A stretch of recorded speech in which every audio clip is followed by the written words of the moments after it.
Welcome back to Tech Garage, presented by RockAuto.com. Well, Brian, it took you a while, but you actually got it off the pickup truck. This is the original one off. We're ready to do the seal and the bushing. Absolutely. Why don't you do the honors? Let me support this down at the bottom. All right, and I'll take the seal driver here and there you go. Work it up. pop it out of there. Perfect.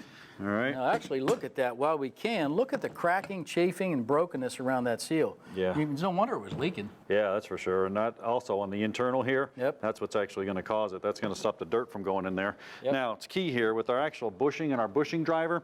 This bushing driver has to fit the bushing absolutely perfect, but yet cannot hit the outside of the transmission. Tricky. So, yeah, we got a little bit of clearance there, but I think we got it. So we got the right bushing driver. So if you hold that tail house shaft, it's going to take a couple of good shots. I think I can knock it right through there. It's moving. Nice. One more. There it is, goes, right there. Cool and all. Look Well at that. done. Hey, perfect. All right, so there's the old bushing. We were talking about that earlier. It's actually shifting in there and moving a little bit. That's what's actually causing the seal to leak. So what we want to do now is we want to reinstall the new bushing on there. So if you hold it up there, we'll come in through the top here. Yep. Good trick you had, though, was use a bigger driver, right? There you go, perfect. That seats it right down in there. You don't want to overdrive this. You want to come down so it sits in alignment with that top shelf. Yep, so if I get that straight and I just start tapping it in there and get it lined up, get it ready to go. Take your time here. It's all good. There it goes. There you go. You'll hear it hit solid when he hits it.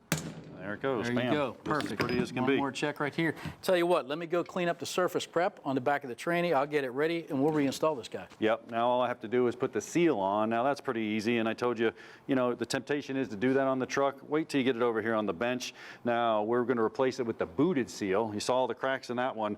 RockAuto.com sent us this one right here. Absolutely perfect. Actually has a little weep hole so we don't get any moisture in there. Put it on here, and then what I'm going to do is I'm going to use this little thing to drive it on there, make sure that I got it straight. I'll tap it and get it started. I don't want to cross it up, and then I could use a flat plate across the top here. And I can just tap it on there. And that got the seal right in there. So what we're looking at now is not just the seal replacement, we actually have the bushing in there as well. Here's your speed sensor located right there, you took care of very earlier. Now I'm just going to take this seal off right here, put the new one on, and it's just a matter of reversing the procedure. I'm going to get this over to Brian so we can wrap up our supercharged pickup truck. Okay, you can see we've got this surface nice and clean, very shiny, especially this O-ring groove right here where that big O-ring is going to sit. You don't want any debris down in there. It won't seal if there is. So I think we're ready. Yep, I got it for you, the whole extension housing. You got your outer seal out here, you got your bushing in there. I even put the new seal here, and don't forget your speed sensor goes on the left. I guess I could put it in the parts washer and cleaned it up for you, but you got the gloves on anyway. You just like me to make me work harder. Absolutely. Yeah. Hey, make short work of that. I'll go ahead and get the drive shaft and get it set up. I got it. I'm going to go up on here. I'm going to take special care of that rear seal we just replaced. Nice and gentle going on. I'm going to get it back in place. I'm going to get these two lower bolts in and secure. Don't forget, we had to take the transmission mount out to get to these. These will be the first to go back in, and then I'll get that transmission remounted and get everything secure. We'll hit these with an impact gun. Always go back and torque these to spec. One. Okay, two. That'll hold for now. Now, transmission mount only goes in one way. We get this right here from top. Get a nut up in here. Get a little bit of a reach, get it started.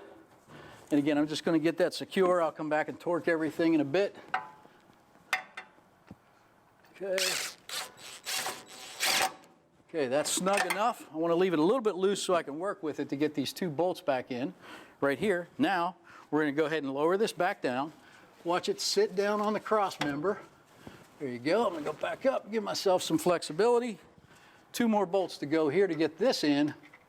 We're well on our way. Well, as Brian finishes up over there, I went and pulled the torque specifications because that's absolutely critical, because we're talking about an aluminum housing and aluminum transmission body. Those threads can pull out very, very easily. So when I pulled them, you can actually see here on this actual graphic, it's accumulator to cover case, then you got converter housing. We had to go all the way down to extension housing to case. This is huge. It's 31 to 35 foot-pounds of torque. You go around in a kind of a crisscross pattern and torque them all to that specification. This way, number one, you won't have any leaks, but number two, you won't do any damage to the extension housing, or even worse, the transmission case. Brian's finishing up. Let's check in. All right, crisscross pattern. There's the final one. So we're all torqued to spec. Hey, John, you got that drive shaft handy? I got it. I've been curling it a couple times. It's steel. It's Hey, not one of good, those perfect. Even ready for a fiberglass workout. ones. Yep. Let me All get right, the I'm gonna tape be off here. Gentle here with the seal. Let me clear this. All Get right. that rotated so the splines are good. There you go. I'm up and in, gentle. All right, I'm Perfect. good here, buddy. There you go. All right. Just a matter of getting it fixed up right here. Man, now all we need to do is get this torque back here to specifications. You know what we're going to do? We're going to bring in Project M&M, the Mercury Makeover. Stick around. You don't want to miss that. We'll be right back with more Tech Garage right after this break.